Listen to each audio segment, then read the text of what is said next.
everybody. Welcome back. It's another episode of Fanzone. Whoop-de-fucking-do. Here we are. This is going to be an interesting one. I'm excited. My name is Tim. Hello. This is going to be a very interesting match. We've got Chris Diaz versus Andrew Barr, both debut players in Fanzone and debate at Multiplex in generals. We know Andrew Barr well around these parts in the trivia type side of things, but never in the debate side of things. And Chris Diaz, I believe this is his Multiplex debut. So this will be interesting. Cody, you're here. This is your first Fanzone. Welcome. Are you excited? Sure. I'm excited. I'm excited to be judging with the Arkham Knights. Like, that's exciting. And I'm excited for Chris to be here. Andrew Barr is a totally different story. I don't know how long I can hear those pretentious takes for 4 rounds, but I will judge it fairly. I will judge it down the line. Chris, but if you could knock him out, that'd be great, because he's a hack. Okay. Robert Parker is also here. I believe this is this your judging debut? No, I've done this is my first Fanzone, but yeah. I've done Nerdgasm. Okay, well, perfect. You've had a Nerdgasm before. Interesting, but you're here judging for Fanzone numerous times, Tim. Yes. And are you excited? I'm excited. How are you? Are you guys good? You guys good? Yeah. Yeah. I'm good. Yeah. That's it. Good. I've had some emotional stuff the last 2 days. Apparently, Tim has had way more. So yeah, not to date this video, but The Last of Us 2 came out yesterday, so it's been a roller coaster of a week. But that's not going to stop us from having fun at this Fanzone match.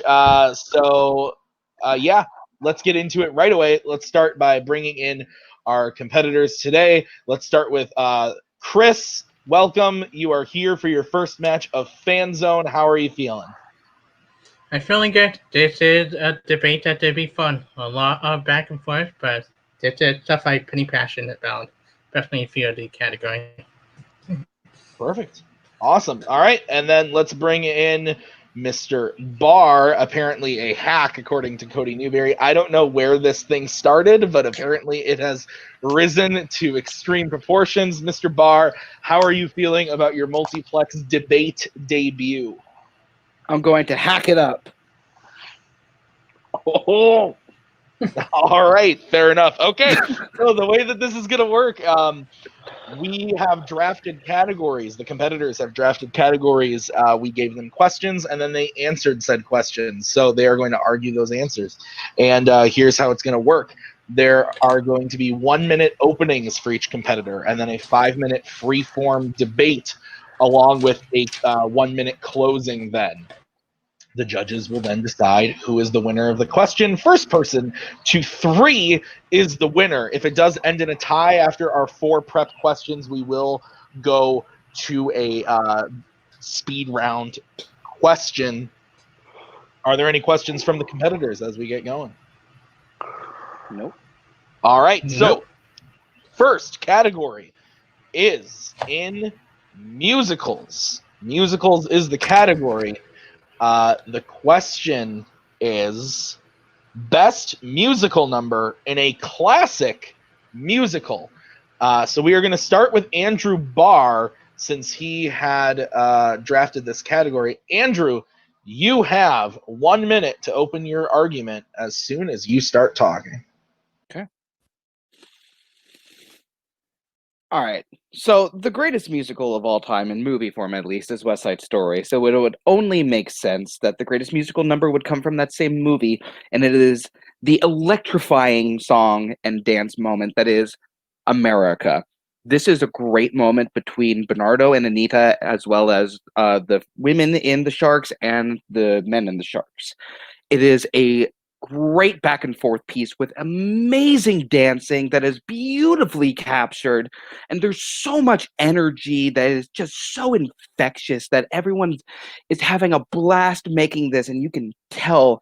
And it is like a sponge. You were just soaking it in, but it also talks about a lot of serious subject matter at the time and still relevant today, honestly. So with that, honestly, it's the best. I'm done. All right. About 5 seconds early. Chris, it is now your turn. 1 minute to open your argument. When you start talking, I'll come in when you have 10 seconds left. Okay, when you come to think of great musical number, you think of something that has catchy tunes, catchy choreography, great acting, and stuff that will leave you humming for days. And it's Singing in the Rain from the movie Singing in the Rain, one of the best musicals of all time. It was Gene Kelly just coming back from his date with his girlfriend, and his mania, he started dancing, humming, like he's singing in the rain, and he dressed up with an umbrella. They're all catchy and tuned. Like when you see a moment that sticks in your mind, Singing in the Rain for tunes, singing in the rain, I sing in the rain, my boy is morning, a happy and to the choreography itself with the rain, to the smile on his face, to the little joke like him dancing in the puddle, police stopping him, and he does that's the thing, and he walks away. Like, and it's classic. It's been used in so many musicals to death, and there's so much more argument to talk about the cleverness of it and the way it's memorable. You hum the music, you know the lyrics, you know the theme, you know everything that made the music great. I can see my argument because there's a lot to say about this. All right. So, both competitors leaving about 5 seconds on the board. Guys, we are now going to go into 5 minutes of freeform. Remember, even back and forth. If you talk for 30 seconds, then let your competitor talk for 30 seconds. I will come in and tell you to shush if you are filibustering 5 minutes when one of you starts talking. All right, so you mentioned how Singing in the Rain is one of the catchiest, most hummable songs in musicals. So is America. It's probably the song that most people know from that movie without even knowing that it's from the movie. And you also mentioned Can you? Mm-hmm. Can I? Yeah, absolutely. Can you sing the whole song from start to finish? Can you remember one lyric in the Oh my song? gosh. Puerto Rico, my heart's devotion, let it sink back in the ocean. The lyrics of that song. Yeah, but if we go based on just that alone, and then let's talk about it. You say a great song. Let's talk about the thing that when you realize the truth behind it, make the song lose their power. Besides Anita, the actress that played Anita, Rita Moreno, all the other actors, Trini Bernardo, Trini Maria, and other things, are not Puerto Rican. They put on brown makeup to make them look Puerto Rican. It negates the powerfulness of the song. It ruined the point of the song. You think it's a song doing it back and forth about Puerto Rican. There's another song early on in the movie that does a better job with Diaz that talk about the judicial system most serious matter. America's not about the judicial system, though. America's not about the judicial system, and the fact that Rita Moreno is of that heritage actually does help. Let Barr talk. Right. But it doesn't negate the fact that when you have people talking about like Puerto Rican between both, it ruins the fact that when you realize not all of them are Puerto Rican descent, and especially in 1960, that ruined the point of the song. The song is about, hey, we like right, but in terms of the story, yes, it does help in the history of I can't speak today. It does hurt in the history of whitewashing, but when it comes to the story itself, they are from Puerto Rico, and you also mentioned Rita Moreno. But it's not about the judicial system. It's about it's about the American dream and how it differs from what you're told, and also it's about your heritage, and the heritage is important to these two characters, and the way that they go back and forth about like our heritage versus our opportunity is so poignant, and it still resonates today. But especially later, it's somewhat outdated, even especially today, we're working on today. And when you think of Singing in the Rain, it's classic, the tune is memorable, the choreography is great, the puddle stuff is really good. And then what you see in classic musical number, American is great, but there are songs that are better in West Side Story than American. Somewhere is much better.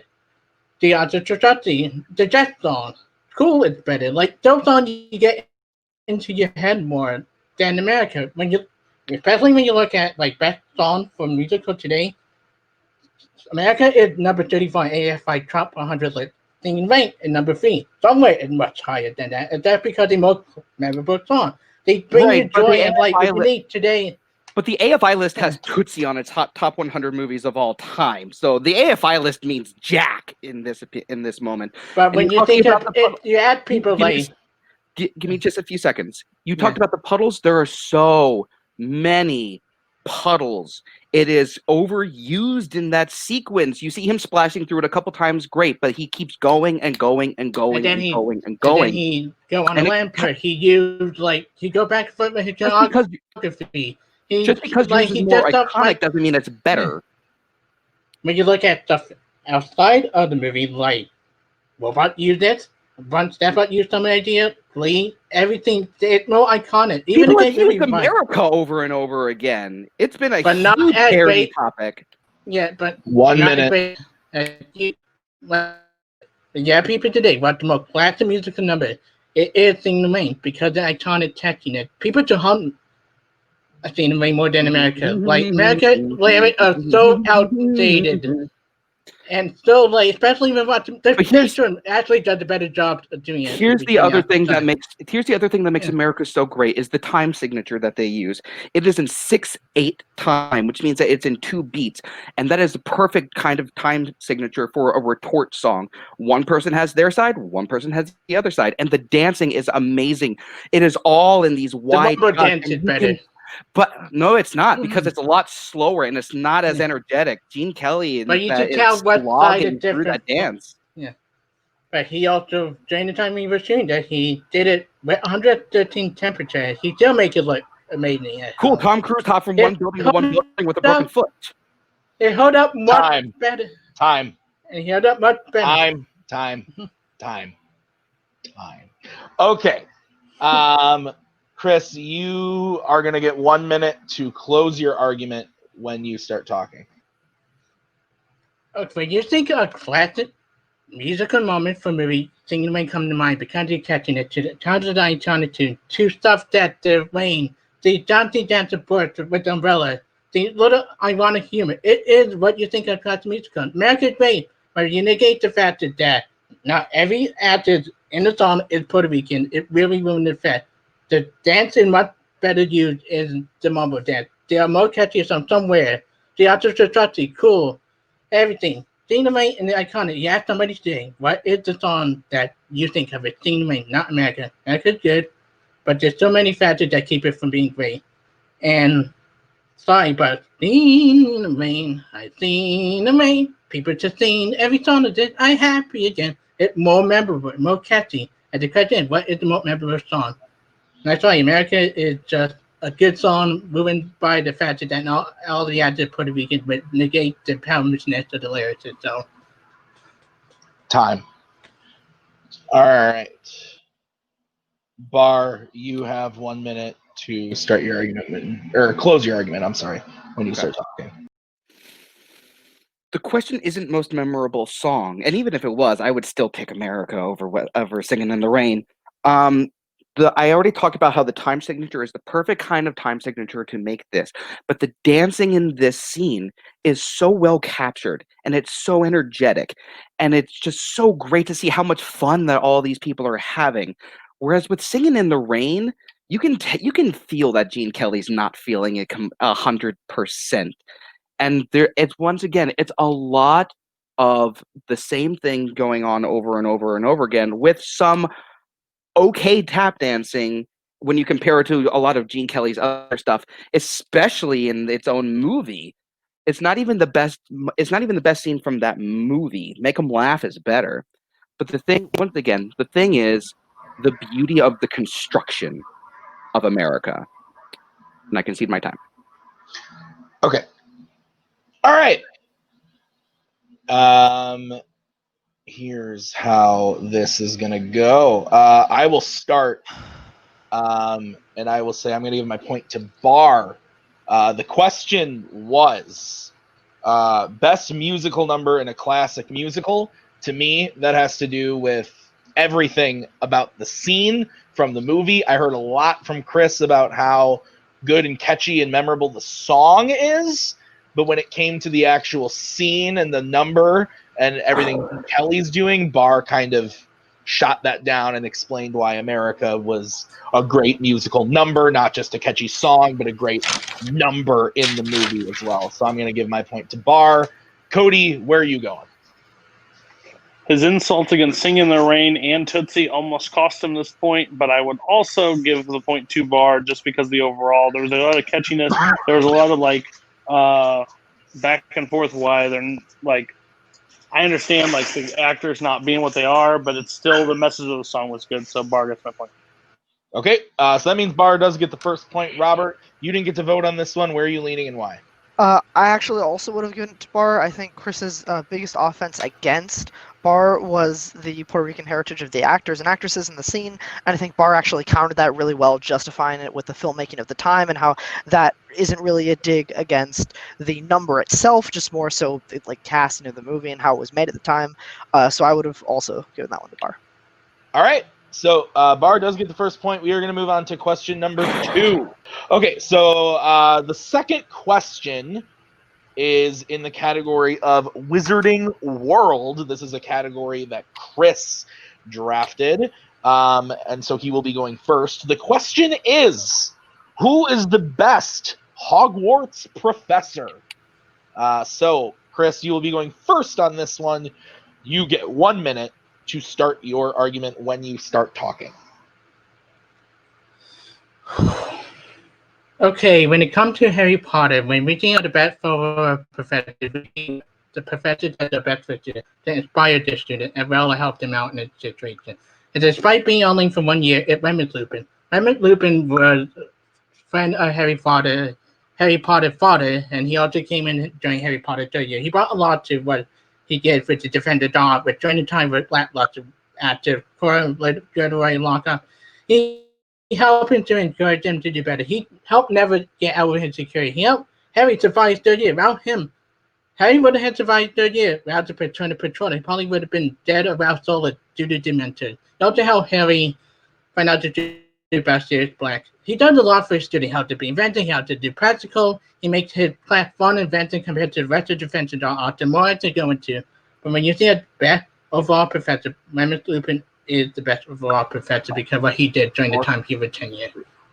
2, 1, time. Okay.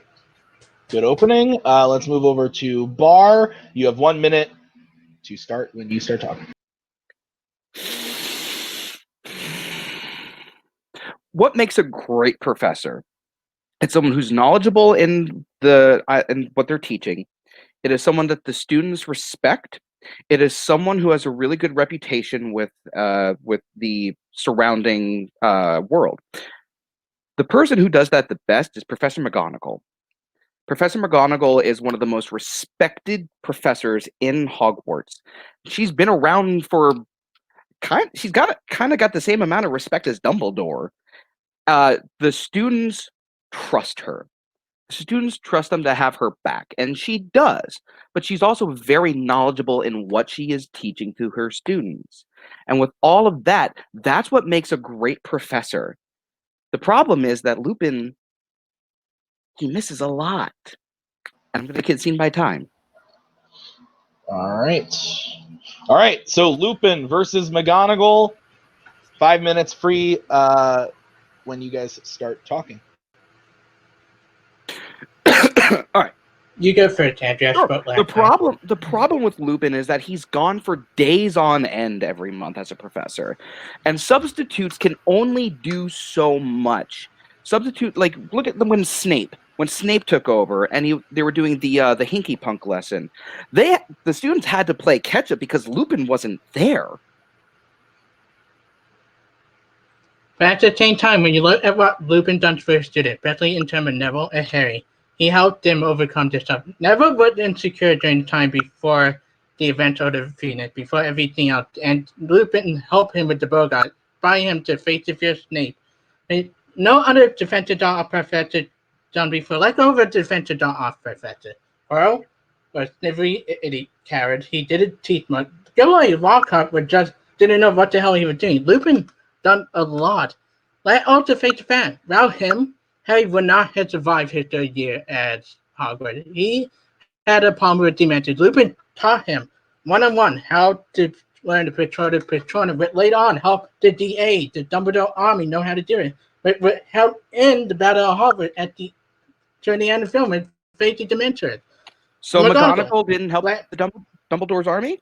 Because here's the thing, she also was inspirational to her students. There's a reason that they came to her all of the time. She saw potential in her students. But When she when Harry went on the broom for the first time, she was Mhm. like, "I see potential in him. He could be a great seeker in the Quidditch games." Things like that. I will also say when Harry went to her about the Philosopher's Stone, she said it was safe. She didn't go along with him and help him out. She just said, you don't know what you're talking about. The Philosopher's Stone is safe.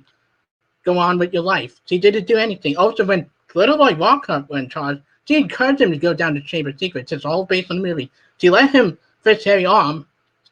She sent Harry as a Leviosa to Forbidden Forest at detention, with no teacher in their right mind would send a 11-year-old kid to the Forbidden Forest. She also, when we talk about the movie, if you're talking about the book, that is a different conversation. In the book, she might use greater effect. But in the movie, Prisoner Azkaban, remember you to great effect. You see his relationship with Harry. You see how he helped him, especially on the train. Right. And learning to better Patronus. Right. But not mentioning that he's, not really kind of cluing in the students that he's a werewolf. Sorry, I just heard a really loud bang outside. I'm so sorry, guys. But the danger that Lupin put his students in is also kind of insane. But the other thing that Lupin doesn't have, once again, is consistency. And McGonagall not only has consistency through one film, she has consistency through all of them. She definitely fought for Dumbledore's army. She's an inspiration to those students. But when you ask, who does they mention most that inspired them? Lupin been mentioned. Dean Thomas said Lupin was the best teacher they ever had. And it's by the fact that when you ask who inspired them, who was a great teacher, especially in the history of lack of great teacher in the Defense of Dark Art. We even get to see things like Defense of Dark Art and Half-Blood Prince. So Lupin was the most consistent. He taught them the new practice effect, were effective later on in their life when other teachers were not, especially Mad-Eye Moody and Umbridge, but did it do much? He taught them to face their fear, to overcome their thoughts. He gave them counsel. He gave them confidence in the fact of what they were doing. And when the truth came out about he available, he put his students' safety first and decided to resign rather than continue on and allowing to be in danger him. That is what a good professor does. Yeah, only 1 year, but what he does during 10 years, more than what McGonagall did. 1 minute on the movie. 1 minute. The question is not. Barr gets the last minute. The question is not who's the best professor of the dark arts. You keep bringing the fact that he is the best of the professor of the dark arts up. That is not the question. It is best professor. She inspires her students. She's knowledgeable in what she knows. She does very well in passing on that knowledge, and she stands up for the students. When Umbridge was making Harry write in his own blood, who's the one who came up to defend him? It's McGonagall. McGonagall, time and time again in the series, has been a huge help to everyone around her, like a good professor does, because she loves her students, she respects them, and she sees potential in them in both their personality, their spirit, and as students. Plus, it's Maggie Smith, who's amazing. So Time. I know it doesn't matter. Barr, you are going to go first with your closing. 1 minute when you start talking.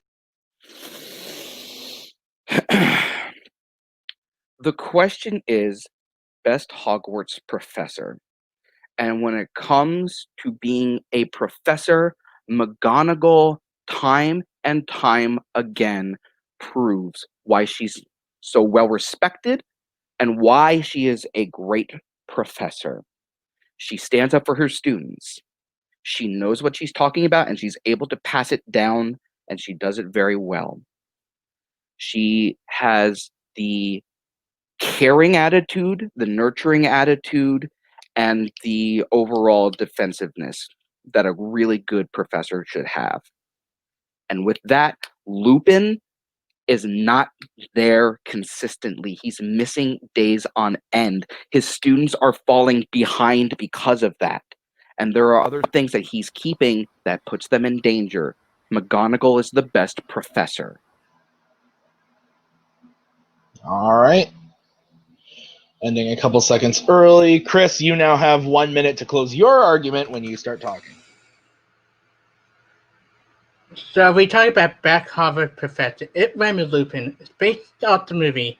He is the professor. He helped Harry learn the professor to He helps his student be the better than He helped never get over insecurity. When we think of Back Harvard professor that people look up to, Remy Lupin forget often. McGonagall, great.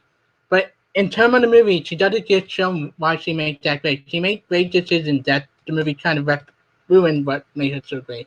Remy Lupin, especially based on one movie alone, done a lot that helps his student later on in life.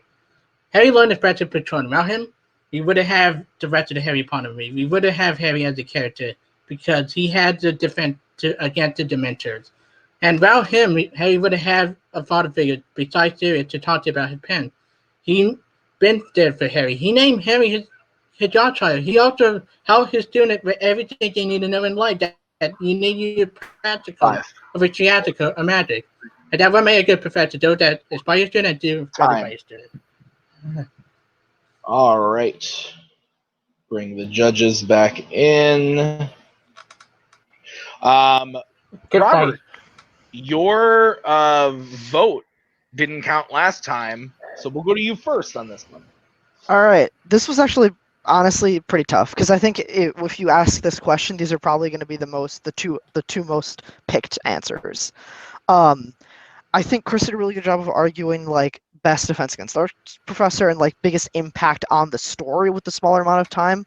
But I think Barr did a little bit better job of arguing like the specifics of being a professor. Like Chris definitely talked about like what Lupin does for specific characters, but Barr had a really good dig about the inconsistency and how his students are falling behind, and that kind of makes him a bad teacher. And there was never really a defense against that. There was never really a counter to that by Chris. So I have to go to Barr for those reasons. But it was close. Both gave some really good arguments. I just think that Barr did a little bit of a better job at arguing the specifics, the intricacies of the question. All right. I'll go next. I agree. Literally, you stole the words right out of my mouth. I think Chris did a great job at talking about why Lupin is such a good character and such a good presence in the Harry Potter universe. And without him, there would be a lot of things that wouldn't happen. But I think what you said, Robert, Barr's kind of dig on Lupin of why he's not a great professor specifically took a lot of weight for me. But I did like Chris's argument about how he helps his students and how he helped Harry and Neville and all of them get over a lot of stuff. But I do give my point to Barr in the end. So with that, Barr gets the second point. Cody, you didn't get to vote. Where would you have leaned?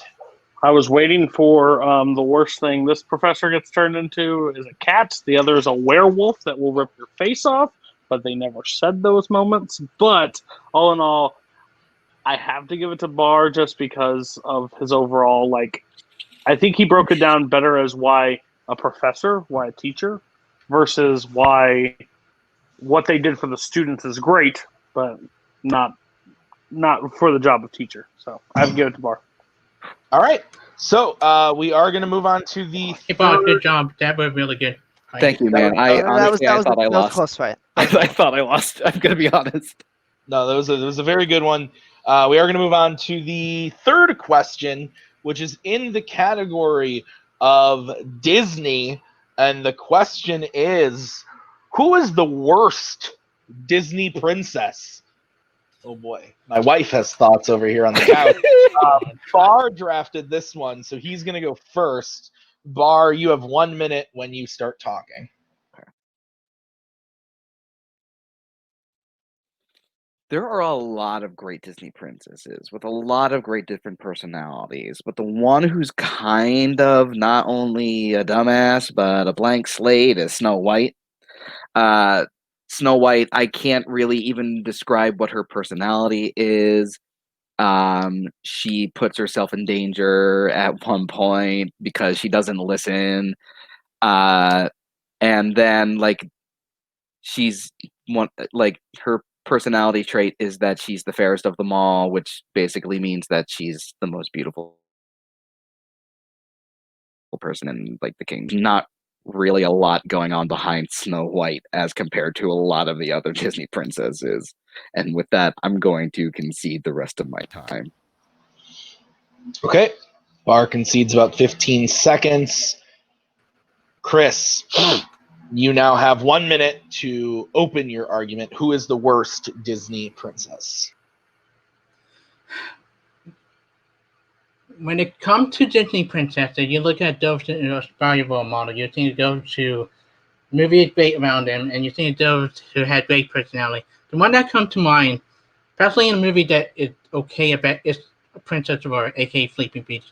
Princess Aurora, the more boring character there is, there's no personality. She is a common copy of Snow White. She wants her prince to come. She dances with the forest animal. She just dances around all day. She doesn't do anything. That most of the movie more focused on the good fairies and Maleficent and Prince Philip and her father and his father and such. Then Princess Aurora. She make dumb decisions, especially with the spinning wheel scene. She don't want to find love. She believed that she met somebody once upon a dream. Did not think to her. Nobody at least had one thing going on with her that made her more interesting than Princess Aurora. 3, 2, 1. All right, time. All right.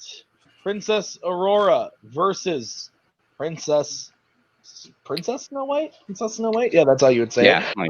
5 minutes when you guys start talking.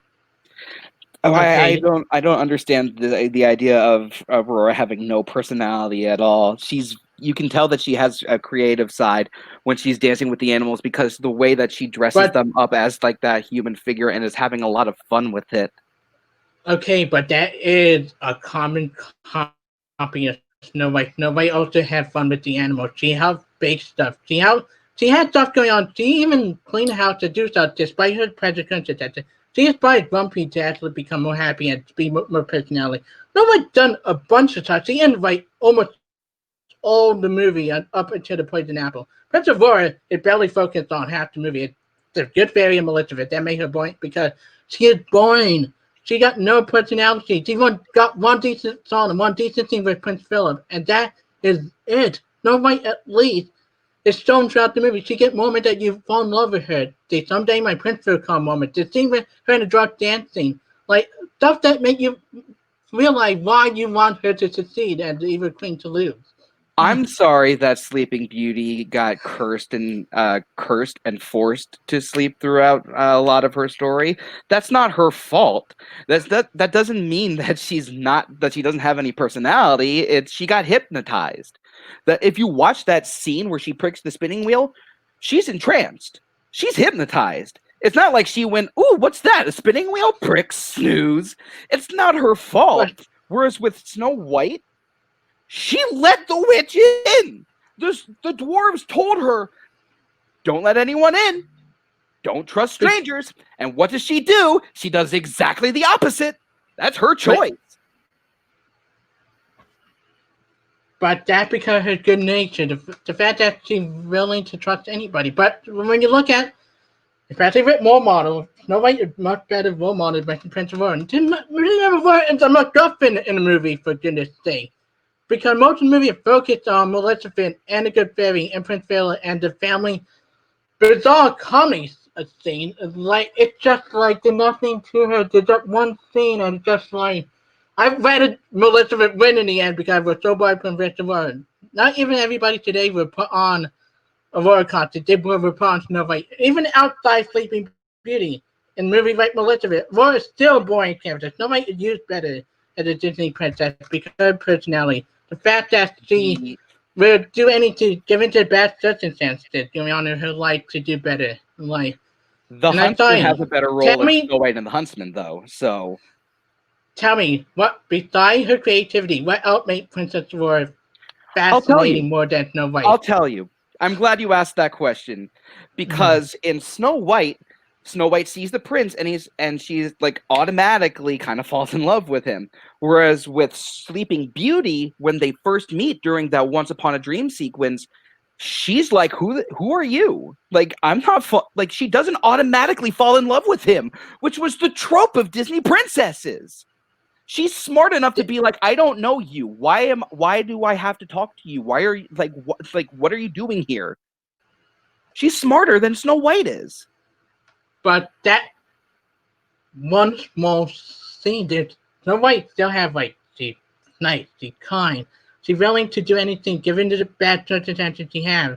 She gives the dwarf happiness and hope. She brings Grumpy out his grumpiness for one.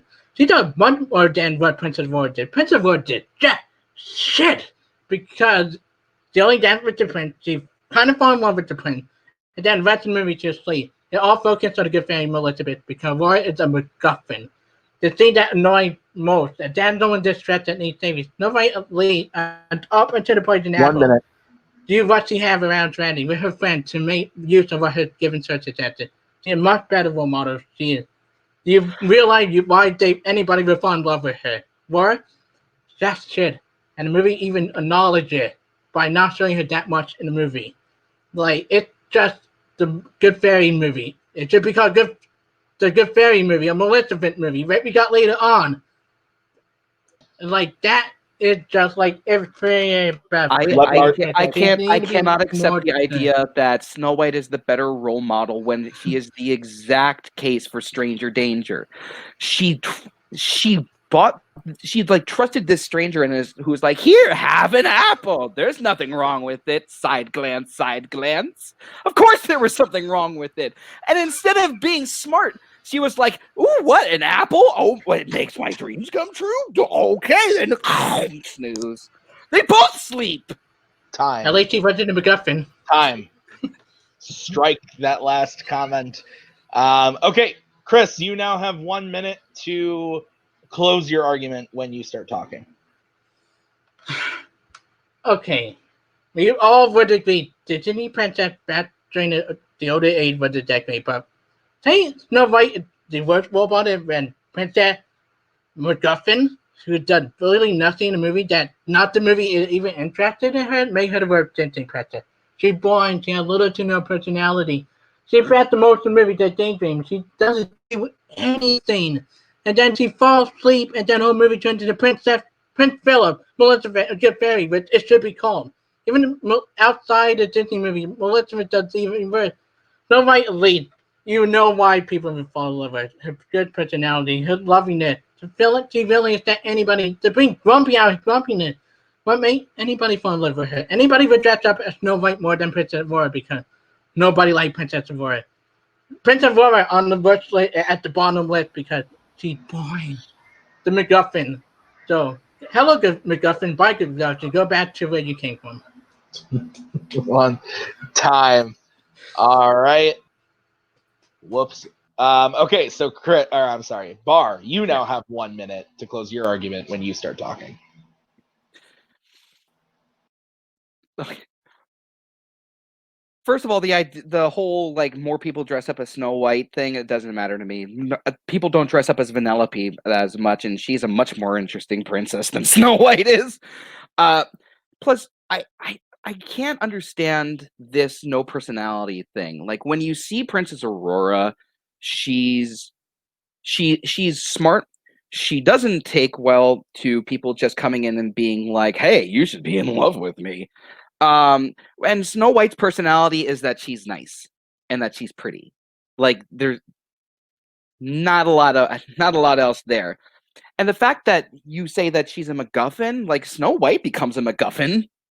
Like the prince that just happens to come along and is like, "Hey, that's that girl that I met that one time before. This is true love." And she's apparently in true love with him. So the idea of the sleep thing, it doesn't matter because they both sleep as a MacGuffin. All right. Okie dokie. This was a good one. Bringing dem judges.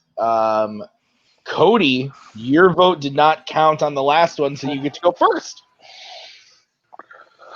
Oh, this one's tough.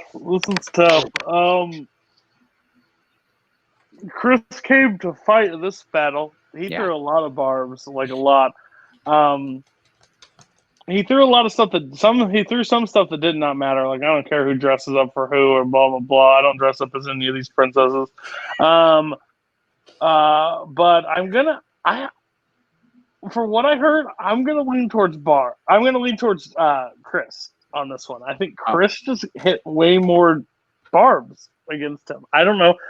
There's 3 judges, but that was where my vote would have went on this one. All right, Robert, you go next. Yeah, I also am going to give this one to Chris. I think it was a really even fight. I think if Barr's closing was really, really good, I needed to hear it just a little bit more in the middle. The how they're both the MacGuffin, how they both sleep. You got it in there at the very end. I need a little bit earlier so that you could expand on it in the closing instead of first bringing it up towards the end. But yeah, I mean, both honestly good picks. Neither really like fantastic, great characters. I really did like Barr's Stranger Danger joke, but yeah, I think Chris's offense was really strong on this one.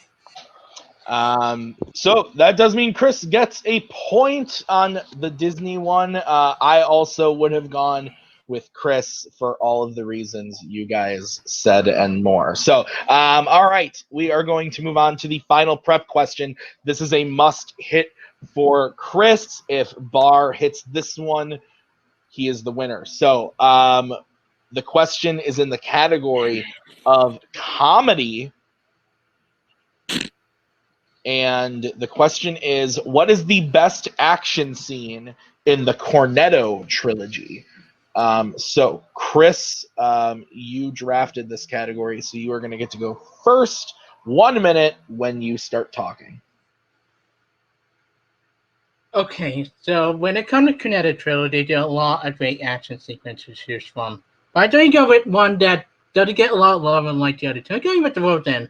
The action sequence I picked is the bathroom fight between the robot and all of the other characters. And it's some of the more inventive action sequences. You got Andy just giving a bane, like not breaking somebody back, to Gary smashing the robot head in with the robot hand, to each other thing. Like it's a right humor and action mixed together. It's done well with little music with a great job by Stephen Price. That is amazing. And it adds to the character that when Oliver, the way he really want about his personality and how he appears, that's about to do. To everybody else, to Andy, right? Everybody else is just like, I could go on, but I don't save it for my rebuttal because I need to get my thoughts together. There's a lot to say about this. All right. Time. Okay. Barr, you now have 1 minute to open your argument when you start talking. Chris is right. The best action sequence in the Cornetto trilogy does come from The World's End, but he picked the wrong scene. It's the big fight at the Beehive. Yo, there is so much going on in that scene, and you can appreciate it more because you see everything going on. And then Edgar Wright's like frantic, crazy, kinetic kind of action sequences, you kind of need that. The bathroom scene is great, but the Beehive scene is absolute treasure because everyone gets their chance to shine in a really fun, creative way in that moment. And it also showcases why Edgar Wright is such a great, brilliant director when it comes to visual comedy and action scenes. But we'll get to that in the main argument. So I'm going to concede the rest of my time. All right, Barr, the king of conceding 15 seconds. 5 minute free form.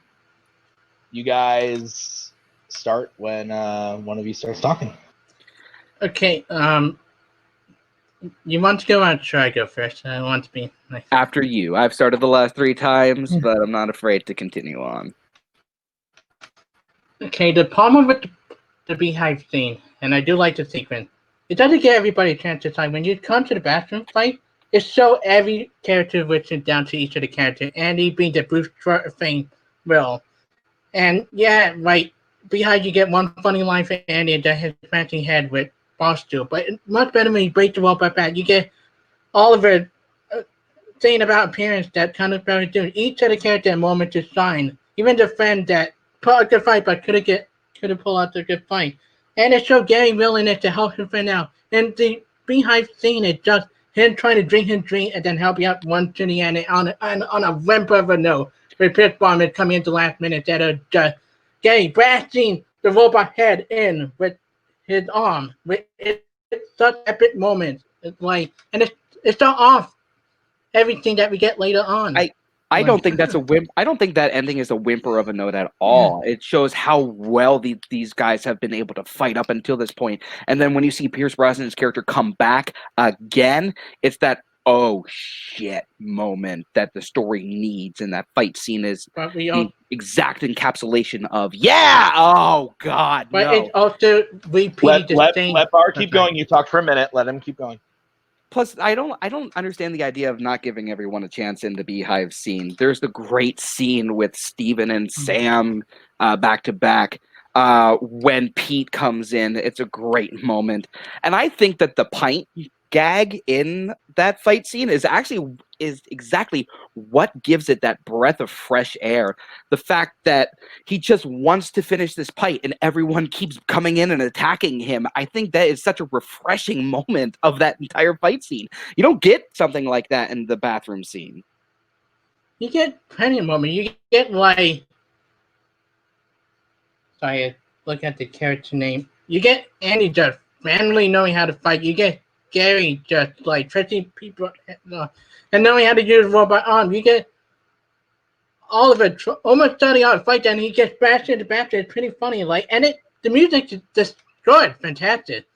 The song they picked for the Beehive thing is very distracting and take away for the epicness of the song. It's just and it kind of ruined how Gary is as a character. He willing to help his friend. He trying to get Andy approval. You see him like, oh, Andy, look, and Andy doing something else. And he's throwing the arm to help the other friend out. But Edgar Wright does best is allowing character description in the scene during the scene. You see it in the bathroom scene. How to each get the character line. I don't understand the idea of him not helping his friends in the Beehive scene. There's the scene where he's about to finish his pint and he sees Sam in danger and he's like, fudge. And he goes over and he takes out the blank that's taking her on. Plus, Andy's fighting is better in the Beehive scene. You can appreciate it more because he's doing so many different things. He's using all parts of his body. That one belly shot is fantastic. I don't understand how you think that the fighting in the bathroom scene is better than the fighting in the Beehive scene from Andy. Because he take a robot, Lily Bane style him. It's so epic. They're backing the head. They'll just carrot Oliver. Peter carried it. But they used again in the Beehive scene. It's done better in the bathroom as a funny little joke. And then everything, it's just it complements who each other character are. Beehive is just Andy just putting shit together. Gary just drinking. It doesn't show how Gary loves his friend like he does in Battery. He helped his friend out. He put arms out his one friend out. 1 minute. Kind of Gary is. And rips the head off of a blank in the Beehive scene. That's fantastic. Plus, the camaraderie in the Beehive scene is so much better. They're fighting together. They're not fighting individually. And the other thing that the Beehive scene has is the larger space. You can see more. The kinetic energy and the kinetic fighting is so much more appreciated. There's the one scene towards the beginning of the fight where one guy gets punched in the face, that one guy punches that guy in the face, one guy punches that guy in the face, and it's all in one shot in quick succession, and you can enjoy it because it's so much more easy to follow in that space. But I think the ballroom scene done better, especially Shaun of the Dead, especially Hot Fuzz. I think the bathroom scene speaks of what it is. A great humor, great action. The shot of the robot going to the bath by hitting the thing is so great. Time. All right. Barr, you are going to close your argument first. 1 minute when you start talking. I've seen better tight room fight scenes in other medium, the hallway scene in Old Boy and Daredevil. So tight quarter fight scenes have been done better than in the bathroom scene. You get to appreciate everything in the Beehive scene. You get to see how everything works. People coming into frame, then suddenly going out of frame. People popping into frame. One person fighting for his friends and for himself, but also just wanting to finish that pint. It's creative. It's really well done. when they hit the fire alarm at the beginning, it sets the tone for the entire scene, and it just rides that till the end. And the editing is so much better. There's a weird editing scene in the bathroom where Steven's getting pushed in the Pete, and there's like this weird like shift in editing, and it's really noticeable. It's clean in the beehive scene. It's well shot. It's well choreographed, and the action is so much more intense. Time. All right. Chris, you now have 1 minute to close your argument when you start talking. So when it comes to kinetic action sequence, the bathroom scene's done better. It's with great score, with great action that speaks to who the character are. With Peter trying to hide under the bathroom because of cabinet, to Oliver's actor appearance, to Annie jumping to boost straight Vail, to Gay willing to help. All cut. It served a what the fuck moment in the movie that really served how crazy the movie did get. It had no music, but served the character better. Great action sequence, Annie breaking the robot guy brain style, to Gay bashing the guy, and to one of the fans almost trying to win it. Then it speaks to the character. I love the beehive scene, but it's done better on the film, and the music 20 seconds into the part really distracting for how good the scene is. And it's just like bathroom scene, a great scene with no music, a score that's so great to listen to, with epicness, with Annie being one of the best action moments is that kind of redone again in the beehive sequence. Time. Okay.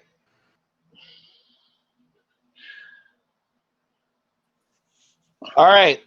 I get to go first on this one. This was pretty close, actually. I heard a lot of both competitors did a really good job of describing what their scene is like, what the characters do in the scene, and but so I those things kind of cancel each other out. What kind of did it over for me was Barr's hit about, we've seen this bathroom scene a lot, and named a couple things, like we've seen it before, and Barr actually got into some specific details about how his scene is shot and looks and edited, and at a certain point when the actual scenes kind of cancel each other out, that kind of put it over for me. So I'm going to give my point to Barr. Cody, I will go to you next. Yeah, I just admitted not too long ago, Shaun of the Dead was the one that I saw in 2004 and never watched again, and I've never seen the other two. So I'm not very familiar with this trilogy. But Barr painted the better picture for me and explained why his fight scene was better versus Chris's. So I give Barr the point. Okay, and Robert, you don't get to vote on this one, but where are you going? I would have agreed with both of you. I'm also not super familiar with either of these scenes. I thought both people, Tim, you kind of explained it really well. As far as explaining their scene, really, really, really great arguments. It came down to who attacked the other one a little bit better, and I think Barr did that just a little bit better in his argument. All right, so with that, your winner, Andrew Barr, by way of knockout. Let's start by talking to Mr. Barr. Barr, you have won the match.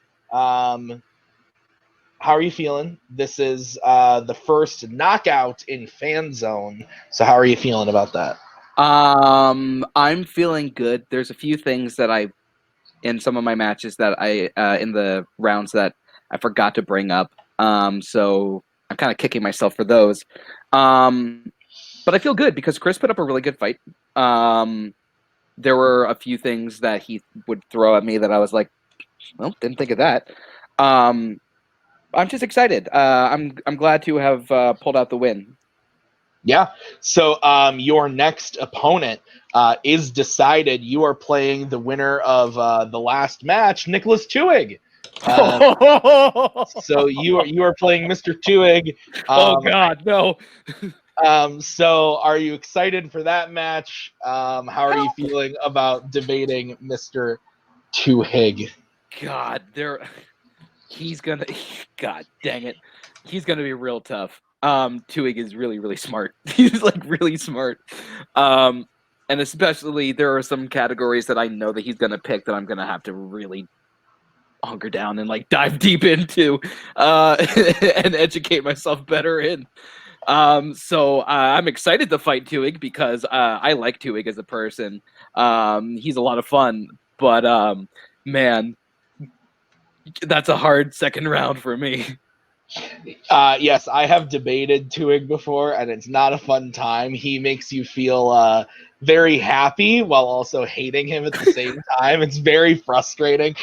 So that'll be coming in later on in a month or so after we get through the rest of these round one matches. But congrats on your win. We will see you soon. We'll move over to Chris. Chris, you played really, really well despite the score. How are you feeling today about the match? I'm feeling good. Andrew pulled up a really good fight. This is like he gave me a run for my money a lot, so I was expecting. But yeah, like congrats to Andrew. I thought it was really well fight. This is I felt it one of my better debates from recent debates I've been in. Yeah, And, you go ahead. Sorry. And thank you guys for having me on. It's been really fun. Yeah, absolutely. We're happy you were here. You debated very well today. I think that was a good point. He definitely gave you a run for your money. It was a fun one to watch. It was exciting, and we're glad that you guys were here. So let's move over to the judges. Cody, final thoughts on the match. What are you thinking? Barr is exactly who I thought he was going to be in this match. Saying a bunch of he may use more adjectives to sell and themes to sell his pick than one of my best friends, Robert the Hobbit Parker. I'm telling you, Spider. Sorry. So like that is something that that first round I think I was lost with how many things infectious and crazy and blah blah blah. Well, and Nick Twohig's coming in with a sledgehammer, so I don't know what's going to happen next time, but I'm excited to see pretentious versus a sledgehammer. It's going to be great. Yeah, and Chris did really well too. Yeah, Robert, your final thoughts. Yeah, Chris did really well. I think he did really well. Barr did really well. Cody's absolutely right. Barr is very good about getting down to the core of the question and kind of breaking it down bit by bit and arguing for those little like minor points, which is definitely a style that some people do. And I'm interested to see how that debating style goes up against Twohig's. But Chris has nothing to hang his head about. He actually did really, really good today, defending his points for the questions that he drafted. Yeah, absolutely. All right, so that'll do it for today's episode of Fanzone. Come back in 2 weeks. We have Brian Michaels versus Jacob E. West. I can say that we've already filmed it, and it's a disaster in the best way humanly possible. I haven't laughed that hard in a long time, but it's...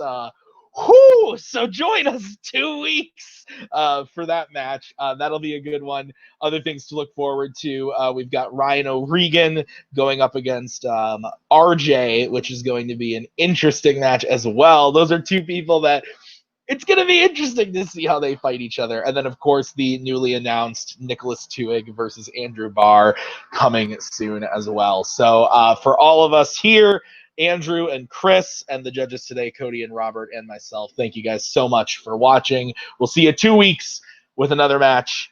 See ya.